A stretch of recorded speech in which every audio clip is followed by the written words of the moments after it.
एक तो इसराइल को सीज फायर पे मजबूर करना, दूसरा अपने बहुत ही ऐसे कैदियों को छुड़ाना, औरतों और बच्चों को, खासतौर पे उसमें कुछ औरतों पे जो इसराइल ने मतलब 16-16 साल के सेंटेंस लगा दिए थे, और मतलब बड़े बड़े लंबे सेंटेंसेस लगा दिए थे, उनको इसराइल को छोड़ना पड़ा। ये इसराइल के लिए मतलब थूक के चाटने जैसा है, जैसे हम लोग उत्तर प्रदेश में कहते हैं। तो इसराइल ने ऐसा माहौल बना दिया था कि मतलब आप सोचिए, पहले दिन जब मतलब जब जो 39 प्रिजनर्स रिलीज हुए और कल हुए 2 बैचेस में, इसराइल ने ऐसा आतंक का माहौल बनाया था कि उनकी कोई सेलिब्रेशन नहीं होगा, कोई वो नहीं होगा, कहीं से भी इसराइल विरोधी नारे नहीं लगाए जाएंगे, ये सब नहीं होगा। लेकिन ऐसा सब कुछ हुआ।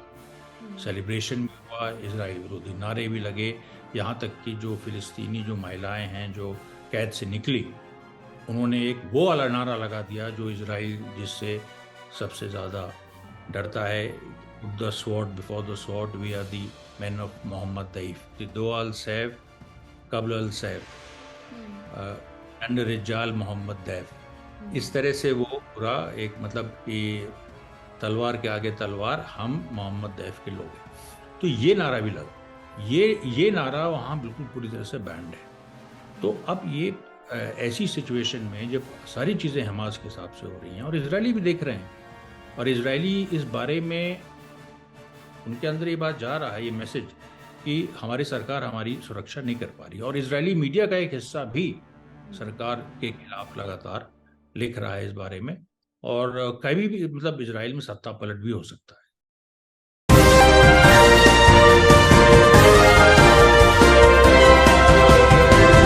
नमस्कार, आदाब। मैं खुशबू अख्तर और आज के खास एपिसोड में आप सभी का स्वागत है। हमारे साथ मौजूद हैं लेखक जो बेहद संजीदगी से अपने लेखन के जरिए पूरी दुनिया को मिलिट्री वॉर की असलियत दिखा चुके हैं। अमरीश मिश्रा जी हमारे साथ मौजूद हैं। आज हम उनसे बात करेंगे कि 50 दिन हो चुके हैं इस जंग को, और अब जो जिन्हें कैद किया गया था उन्हें छोड़ने के नाम पर सीज फायर का पूरा एक मामला बनाया गया है कि सीज फायर होगी, बॉम्बिंग नहीं होगी और इस जंग को रोका नहीं जाएगा। तो सर, मेरा आपसे सवाल यह है कि आज तीसरा दिन है सीज फायर का, लेकिन इजराइल जो नियम बनाए गए थे उसे तोड़ता हुआ दिखाई दे रहा है। कैसे देखते हैं आप? देखिए, अभी क्या हुआ कि जो हमने इस चैनल पे इनफैक्ट प्रिडिक्ट भी किया था कि सीज फायर होगा। आपको याद होगा, हम लोग ने शायद 2 इंटरव्यूज पहले। अभी क्या है कि 2 दिन हो चुके हैं सीज फायर के। कल एक मतलब जो फर्स्ट बैच था, वो इसराइल ने 39 जो प्रिजनर्स थे, खासतौर पे महिला और बच्चे, उनको रिलीज किया। और परसों और कल हिच आई, क्योंकि इस चीज में आई कि हमास ने ये कहा था कि सीनियोरिटी के हिसाब से प्रिजनर्स रिलीज किए जाएंगे, कि जो सीनियर हैं वो पहले किए जाएंगे, खासतौर पे महिलाओं में। बच्चों में तो चलिए वो एक जनरल बात थी, लेकिन महिलाओं में तो वो उसमें इजराइल ने कुछ इस तरह से हेर फेर करनी शुरू कर दी लिस्ट में। अच्छा, उसकी वजह थी क्योंकि इस बार जो रिलीज होनी थी इसरा जाबरी, और वो जो दवाइयत थी, ये शौकत दवाइयत, जो दोनों जो है दोनों पे ये चार्ज था आतंकवाद का। और ये सीधे उस समय 2015 में जो एक वेव चली थी जिसमें महिलाओं ने आगे आके अकेले हमले किए थे इजरायलियों पे, तो उस उन दोनों का पार्ट थी। और तो इसलिए इसराइल बहुत नर्वस था, और उसने हेर फेर की। लेकिन लास्ट में आते आते उस वो हमास की शर्तों को उसको मानना पड़ा। और हिब्रू मीडिया में, इजरायली मीडिया में ये बात बड़ी प्रोमिनेंटली छपी है कि that Hamas is dictating the terms of the truce. Hamas जो है वो ट्रूस के टर्म्स डिक्टेट कर रहा है। वो जिस तरह से चाहता है, उसने जो शर्तें रखी थी इसराइल को माननी पड़ रही हैं। और नेतन्याहू के पास इसके अलावा कोई चारा नहीं है। एक हेल्पलेसनेस जो है वो मतलब एक फ्रस्ट्रेशन हमको इजरायली कैंप में हमको दिखाई पड़ रहा है। अच्छा, दूसरी तरफ ये भी चल रहा है कि जहां अभी गाजा में तो ट्रूस लगा हुआ है पूरा, लेकिन वेस्ट बैंक में लड़ाई चल रही है। जेनिन में फिर से इसराइल ने हमला किया, और वहां पर पैलेस्टीनियन शहीद भी हुए। आज आज आज ही शहीद हुए 2, और इजरायली सैनिक भी मारे गए। वो अभी उसकी खबर धीरे धीरे आएगी, लेकिन जेनिन में मेरे सूत्रों के हिसाब से इजरायली सैनिक भी, आज की ही बात मैं कर रहा हूँ, आज की, अभी वो भी मारे गए। तो अभी देखिए जो 2 दिन का ट्रूस है, ये बड़ा इंटरेस्टिंग है। पूरी दुनिया की निगाह इसके ऊपर है कि ये एक पॉज है, ये किसको इसमें, क्योंकि देखिए ये भी वॉर का हिस्सा है। हम्म। ये है सीज फायर सो कॉल्ड, लेकिन ये वॉर का ही हिस्सा है, क्योंकि इसमें भी नर्व्स की लड़ाई चल रही है कि कौन किस पे।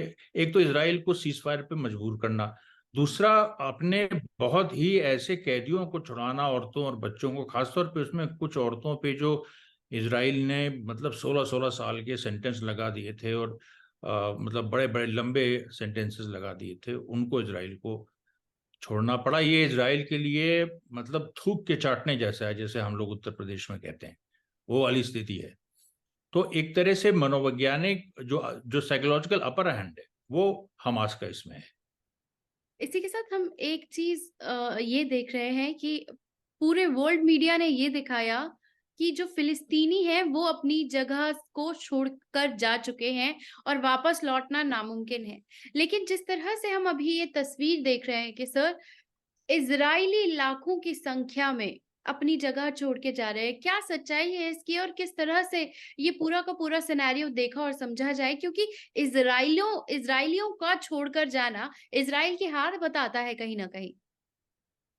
बिल्कुल, देखिए पैलेस्टीनियन से इसराइल ने कहा था जब 7 अक्टूबर के बाद जब वॉर शुरू हुई कि उत्तरी गाजा से आप दक्षिण गाजा की तरफ जाइए, हम्म। और कुछ हद तक पलायन हुआ भी था, हालांकि 100% कभी भी नहीं हुआ। कुछ हद तक पलायन हुआ, मतलब पलायन हुआ करीब 40, 45, 50% तक, बाकी लोग तो वहीं जमे रहे।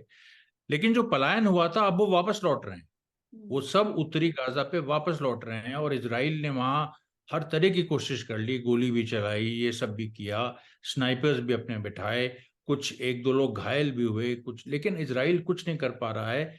दक्षिण गाजा से एकदम साफ तौर पे मैं आपके चैनल पे कहना चाहता हूं कि दक्षिण गाजा से उत्तरी गाजा वापस जो विस्थापित हुए थे वो लौट रहे हैं। वहीं दूसरी तरफ लेबनान बॉर्डर पे विस्थापित जो 70,000 इजरायली हुए थे, जब हिजबुल्ला लेबनान से मिसाइल उसने मारी और कई इजरायली सैनिकों को मारा। अभी तक 325 की तो लिस्ट भी आ चुकी है इजरायली सैनिकों को जिनको हिजबुल्ला ने मारा। तो लेबनान के जो पूरी जो सिचुएशन थी, लेबनान बॉर्डर पे जो इजरायली सेटलमेंट्स हैं, जहां पर इसराइल ने पूरा अपने बड़े बड़े सेटलमेंट्स बनाए हुए हैं, वहां लाखों लोग रहते हैं। तो शुरू में 30,000, फिर 60,000, फिर 75,000, और आज की डेट है कि करीब 1 से 1.5 लाख के बीच में वहां से लोग जा चुके हैं। अब सोचिए, अब इसराइल की आबादी ही 70 लाख की है, और उसमें 1/3 1/4 अरब्स हैं। तो बाकी उसमें 1 लाख लोग वहां से हटने पड़े, उनको हटना पड़ा है। और अभी एक हिब्रू अखबार को इंटरव्यू देते हुए एक महिला ने, इजरायली महिला ने, यहूदी महिला ने एक बयान दिया जो कि पूरी सिचुएशन को सम अप कर देता है कि कौन, who is calling the shots. उसने, उस महिला ने कहा अपने इजरायली हिब्रू अखबार को कि हम नसरुल्लाह के फैसले का इंतजार कर रहे हैं कि वापस जा सकते हैं कि नहीं। अब आप बताइए ये कितनी बड़ी बात, ये कितनी बड़ी हिजबुल्लाह की जीत है, और पूरे पैलेस्टीनियन रेजिस्टेंस की जीत है, जिसमें एक महिला को ये कहना पड़ रहा है कि हम, उसको अपनी सरकार पे भरोसा नहीं है। उसको क्योंकि देखिए क्या हुआ है कि इजरायली जो सिटीजन्स हैं, जो इजरायली नागरिक हैं, उनको अपनी सरकार से विश्वास उठ गया है कि वो उनको सिक्योरिटी दे सकती। ये जो सबसे बड़ी बात थी कि इजराइल जो पूरी दुनिया में डंका बजाता था और लोगों को इनवाइट करता था हर जगह से कि आके बसो, हम तुम्हें सिक्योरिटी देंगे, तुम अतिक्रमण करते जाओ अतिक्रमण, फिलिस्तीनी जो लैंड है उसका जितना अतिक्रमण करना है करो, और हम तुम्हारे साथ है, हमारे हथियार और हमारे अत्याधुनिक हथियार, अमेरिका का सपोर्ट हमारे साथ है, पूरे वेस्ट का सपोर्ट हमारे साथ है, करते जाओ। उसमें इतना एक रिवर्सल हो गया है। अब इजरायली छोड़ के जा रहे हैं। अच्छा, ये तो 1 लाख, 1 से 1.5 लाख के बीच में जो लेबनान बॉर्डर से विस्थापित हुए हैं, जो गाजा बॉर्डर से विस्थापित हुए हैं उसमें भी 1 लाख की संख्या पहुंच गई, और वो 1 लाख की संख्या वो भी अभी वापस नहीं लौटी है। पूरे पूरे सेटलमेंट्स जिनमें 7 अक्टूबर को हमास ने जो हमला किया था जिन सेटलमेंट्स पे, वो सेटलमेंट्स पूरे के पूरे अभी तक खाली हैं। नजीफ तक, नजीफ जबकि काफी अंदर है, लेकिन नजीफ तक जो ये सिचुएशन है, वहां से भी लोग छोड़ के इजरायली पलायन कर रहे हैं। तो कम से कम आप ये समझ लीजिए कि 2 से 2.5 लाख इजरायली विस्थापित हो चुके हैं। और गाजा में जो विस्थापित हुए थे लोग, मतलब करीब 5 से 6 लाख, तो वो वापस उत्तरी गाजा लौट रहे हैं। बिल्कुल सर, हम पिछले जब से ये सीज फायर हुआ है, प्रिडिक्शन के बाद हम लोग नहीं जुड़े हैं, लेकिन उसके बाद भी काफी सारी डेवलपमेंट्स देखने को मिली है। मेरा सवाल आपसे ये है कि सर, जब सीज फायर की बात आती है तो कहा जा रहा था कि ये अमेरिका की वजह से हो रहा है, अमेरिका इसका सेहरा अपने सर पे बांधना चाहता है। तो मैं आपसे जानना चाहती हूँ कि ये सीज फायर की इजराइल को नौबत क्यों आई कि उसे ये एक्सेप्ट करना पड़ा, या ऐसे कौन-कौन से पॉइंट्स हैं जिस पर हमें ध्यान देने की ज़रूरत है, जो इज़राइल अपनी ताकत के तौर पर दिखाता है, लेकिन दुनिया कहीं न कहीं ये समझ रही है कि ये उसकी कमज़ोरी थी, या वो कहीं न कहीं पिछड़ रहा था?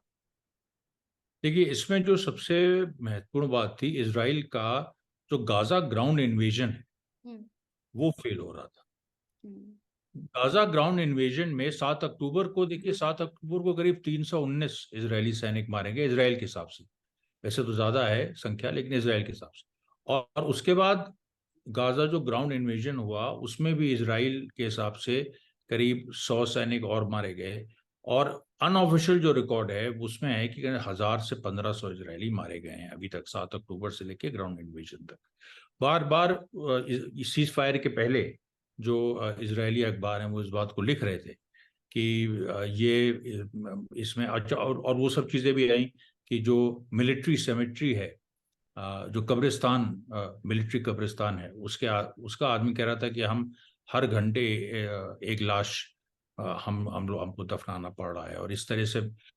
तो ये सारी बातें जब आ रही थी, तो ये साफ हो गया था कि इसराइल जो कह रहा है वो सच्चाई नहीं है। इसराइल पूरी तरह से जमीन पे हारा है। और उधर हिजबुल्ला ने अटैक करके इजरायली सेना को डिवाइड कर दिया है। इसराइल को अपनी आधी ताकत, लगभग आधी ताकत 40% उसको लेबनान बॉर्डर पे लगानी पड़ रही है। 60% केवल वो इस पे गाजा पे लगा रहा है। वो 60 में भी मान लीजिए कम से कम 10% उसको वेस्ट बैंक में भी देखना पड़ा है। तो 3 फ्रंट की लड़ाई होगी। दूसरी बात, यमन ने जिस तरह से एक जहाज उन्होंने उसका इसराइल का कैप्चर किया, और अभी दूसरा किया, अभी तो जब हाँ, ये सीज फायर के बाद दूसरा किया।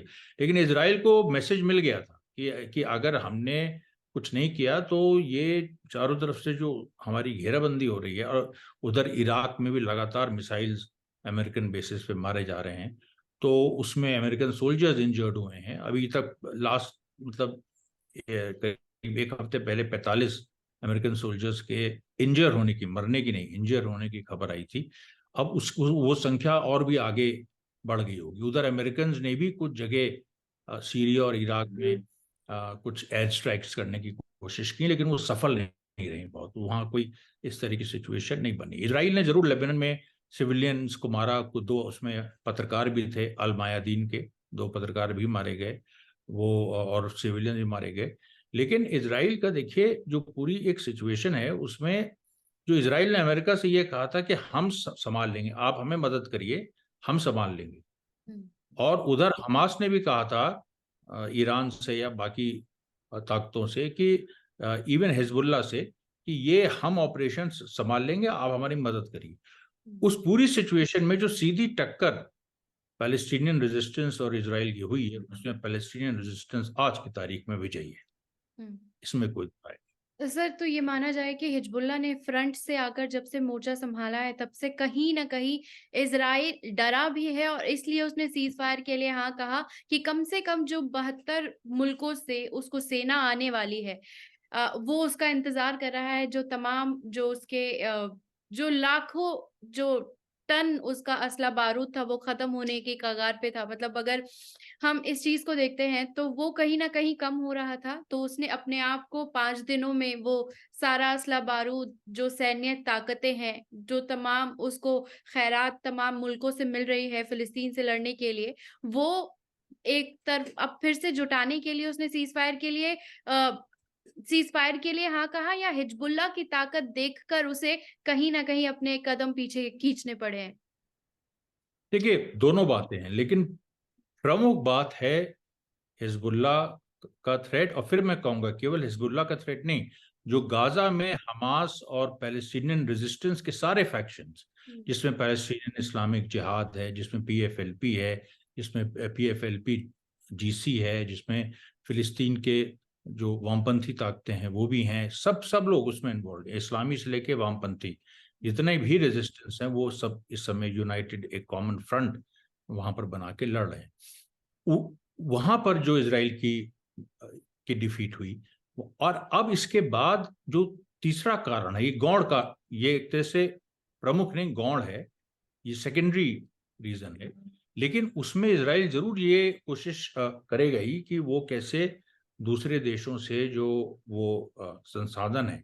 लेकिन देखिए, 72 देश कोई अपनी सेना भेज रहे हैं ऐसी तो कोई स्थिति है नहीं फिलहाल। बिल्कुल। वो संसाधनों की बात है तो संसाधनों में उसके गोला बारूद वाकई खत्म हो रहा है। अमेरिकन बॉम्ब वो यूज करता है तो अमेरिका उसको लगातार सप्लाई कर रहा है, लेकिन उधर यमन कई ड्रोन्स मार चुका है जिसको अमेरिका ने इंटरसेप्ट किया है। तो अमेरिका भी बड़ा कॉशियस हो गया है कि वो जो हथियारों की सप्लाई है इसराइल को, वो किस तरह से करे, कैसे करे, कितनी करे, इस पे भी सवाल उठ गया है।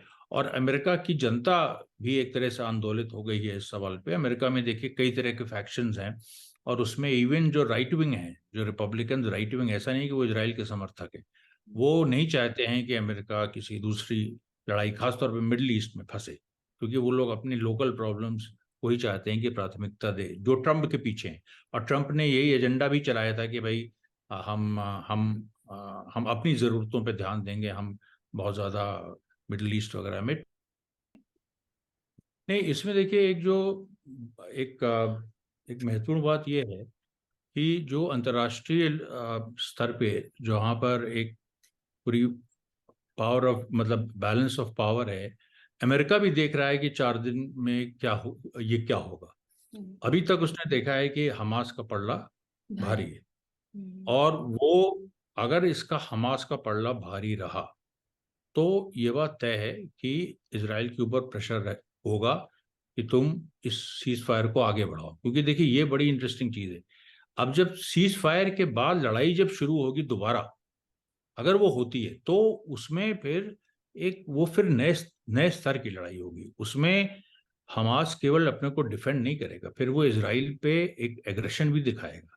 वो ये भी कोशिश करेगा कि फिर से हम इसराइल के अंदर घुसे, क्योंकि हमास ने इसकी प्लानिंग की हुई है मेरे सूत्रों के हिसाब से कि हम लोग जो हैं, ये जो सीज फायर है इसका इस्तेमाल अपनी फोर्सेस को रीडिप्लॉय करने में करेंगे। और उसके बाद हम लोग, हो सकता है कि 7 अक्टूबर जैसा फिर से एक जो सीधे इसराइल पर हमला था, और अभी तक ये था कि इसराइल फिर घुसा और इसराइल और ये गाजा को डिफेंड कर रहे थे, इन्होंने इसराइलियों को अंदर गाजा के कोई डिफेंसिबल पोजीशन बनाने नहीं दी। सर, हम ये देख रहे हैं कि सीज फायर का उल्लंघन खुद इजराइल करता हुआ दिखाई दे रहा है, वो लगातार हमले कर रहा है। कैसे देखा और समझा जा सकता है, क्योंकि सीज फायर का चुनना पूरा मुल्क, पूरी पूरी दुनिया देख रही है इसे, कैसे समझा जा सकता है इस हमलों के बारे में? देखिए, इसराइल ने हमेशा, ये आज की बात नहीं है, जब फर्स्ट इंतिफादा हुआ था, उसके बाद जो ओस्लो अकॉर्ड्स हुए, और उसके बाद फिर जो सेकंड इंतिफादा हुआ, उसके बाद जो अकॉर्ड्स हुए, उसमें इसराइल ने हर समझौते में वायलेशन किया है, अपनी प्रॉमिस नहीं रखी है इसराइल ने कभी। इस बार फर्क क्या हो रहा है, इस बार फर्क क्या हो रहा है, और यह मैं आपको बताऊं, हमास का स्टेटमेंट है। कल जब इसराइल ने लिस्ट के साथ हेराफेरी शुरू की, कि जो सीनियोरिटी के हिसाब से हमास ने उनको लिस्ट दी थी कि दूसरे बैच की ये प्रिजनर्स रिलीज होंगे, तो उसमें जो इसराइल ने हेरा फेरी की, तो हमास ने उन प्रिजनर्स को लेने से मना कर दिया, और ये भी कह दिया कि जो हम प्रिजनर्स रिलीज करेंगे, वो भी हमको जो प्रिजनर्स रिलीज करने थे, जो आपके इसराइली जो हमास के पास हैं, उनको हम नहीं रिलीज करेंगे। अब आप देखिए जो रेशियो है वो 1:3 है, कि अगर 3 फिलिस्तीनी प्रिजनर इसराइल रिलीज कर रहा है तो हमास 1 करेगा। मतलब अगर इसराइल 39 कर रहा है तो हमास 13 कर रहा है। यही पहले बैच में हुआ। सेकेंड बैच में भी इसराइल ने हेरा फेरी करने की कोशिश की, लेकिन हमास ने ये कह दिया कि देखो ये हम पैलेस्टीनियन अथॉरिटी नहीं है।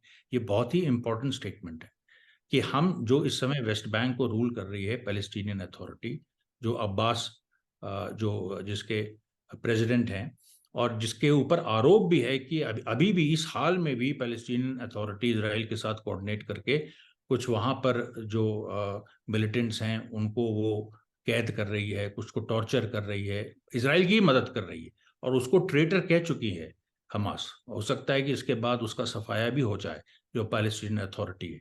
लेकिन हमास ने यह भी कहा है कि पैलेस्टीनियन अथॉरिटी हम नहीं है, मतलब हम तुम्हारी चालों को समझते हैं, और जो स्ट्रॉन्ग स्टैंड हमास ने कर लिया कि अगर आप हमारे हिसाब से नहीं करेंगे तो हम नहीं लेंगे प्रिजनर्स, और हम आपके भी प्रिजनर्स वापस नहीं करेंगे, वो उसमें इसराइल घुटनों पे आ गया। उसको उसी तरह से, नहीं तो इसराइल ने ऐसा माहौल बना दिया था कि मतलब आप सोचिए पहले दिन जब मतलब जब जो 39 प्रिजनर्स रिलीज हुए और कल हुए 2 बैचेस में, इसराइल ने ऐसा आतंक का माहौल बनाया था कि उनकी कोई सेलिब्रेशन नहीं होगा, कोई वो नहीं होगा, कहीं से भी इसराइल विरोधी नारे नहीं लगाए जाएंगे, ये सब नहीं होगा। लेकिन ऐसा सब कुछ हुआ, सेलिब्रेशन भी हुआ, इसराइल विरोधी नारे भी लगे, यहाँ तक कि जो फिलिस्तीनी जो महिलाएं हैं जो कैद से निकली, उन्होंने एक वो वाला नारा लगा दिया जो इसराइल जिससे सबसे ज्यादा डरता है, put the sword before the sword, we are the man of Mohammed Deif. Mohammed Deif जो कमांडर इन चीफ हैं, उसका बड़ा इंटरेस्टिंग अरबिक एक उसका ट्रांसलेशन है, वो दो अल सैफ, सैफ वहाँ तलवार थी, दो अल सैफ कबल अल सैफ एंड रिजाल मोहम्मद दैफ। इस तरह से वो पूरा एक मतलब कि तलवार के आगे तलवार, हम मोहम्मद दैफ के लोग हैं। तो ये नारा भी लगा, ये नारा वहाँ बिल्कुल पूरी तरह से बैंड है। तो अब ये ऐसी सिचुएशन में जब सारी चीजें हमास के हिसाब से हो रही हैं और इजरायली भी देख रहे हैं, और इजरायली इस बारे में उनके अंदर ये बात जा रहा है, ये मैसेज कि हमारी सरकार हमारी सुरक्षा नहीं कर पा रही, और इजरायली मीडिया का एक हिस्सा भी सरकार के खिलाफ लगातार लिख रहा है इस बारे में, और कभी भी मतलब इजराइल में सत्ता पलट भी हो सकता है इस ट्रूस के बाद, वहां पर सत्ता पलट भी हो सकता है, और लड़ाई अगर आगे बढ़ी जैसे मैंने कहा तो वो नए लेवल की होगी। उसमें हमास केवल डिफेंसिव वॉर करेगा कि वो फिर से हमला करेगा, ये अभी देखा जाना।